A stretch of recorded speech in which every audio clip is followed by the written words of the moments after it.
మీరందరూ తీర్మానం చేయండి, వద్దు ఈ ప్రాజెక్ట్ ఆపేద్దామంటే I don't have any issues. మీ అందరికి ఇష్టం లేని అభివృద్ధిని నేను ఎందుకు చేస్తాను?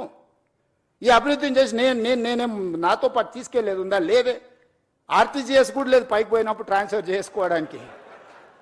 పోస్ట్ డేటెడ్ చెక్స్ ఇచ్చినా కూడా పైన పోయినాక ఎన్కాష్ చేసుకోవడానికి ఏం లేదు.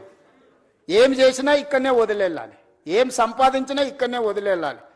మీరు అందరు ఎవరన్నా ఏమన్నా ఫెసిలిటీ ఉంది భవిష్యత్తులో వస్తుంది అనుకుంటారేమో, చంద్రమండలం పోవడానికి అవకాశం ఉంది కాబట్టి సంపాదించింది పైకి పోయినప్పుడు ఆర్టీజీఎస్ కింద బదిలీ చేసుకోవచ్చు అని. I don't think so. A technology వచ్చినా అది అసాధ్యము. మనం చేసిన మంచి ఇక్కడే ఉంటుంది, మనం చేసిన చెడు ఇక్కడే ఉంటుంది. కాకపోతే మంచికైనా చెడుకైనా నేను మంచికి ప్రతినిధిని కావాలనుకుంటున్నా. రెండు మంచి పనులు చేయడం ద్వారా ఈ సమాజానికి ఉపయోగపడితే నాకు ఇచ్చిన అవకాశాన్ని సార్థకత చేకూరుతుంది అని యంగ్ ఏజ్లో ఒక వ్యవసాయ కుటుంబం నుంచి గ్రామీణ ప్రాంతంలో నుంచి చదువుకొని వచ్చిన నాకు ప్రజలు ఇంత ఒక గొప్ప అవకాశాన్ని ఇచ్చారు. తెలంగాణ రాష్ట్రానికి 2వ ముఖ్యమంత్రిగా.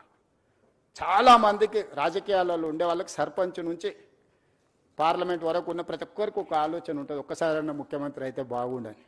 కానీ నాకు దేవుడు 2వ ముఖ్యమంత్రిగా అవకాశం ఇచ్చిండు. 2 సంవత్సరాల 3 నెలలు చాలా మంచిగా పూర్తి చేసిన, ప్రణాళికలు సిద్ధం చేసిన. దేవుడు ఇచ్చిన అవకాశాన్ని నేను వృధా చేయదలుచుకోలే. నేను స్ట్రాంగ్ ప్రాక్టీసింగ్ హిందూ. నేను ఫిలాసఫీని నమ్ముతా, కర్మ సిద్ధాంతాన్ని నమ్ముతానే. I respect other religions but I follow my religion. నేను ప్రాక్టీసింగ్ హిందూని.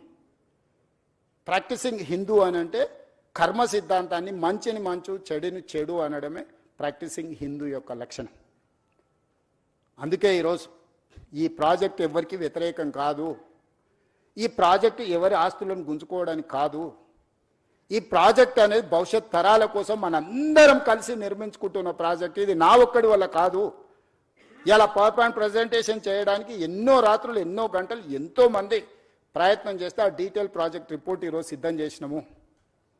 దీన్ని ముందుకు తీసుకెళ్లాలంటే కూడా ఆర్థికంగా అన్ని రకాలుగా మీరందరూ సహకరిస్తేనే ఇది సాధ్యమవుతుంది.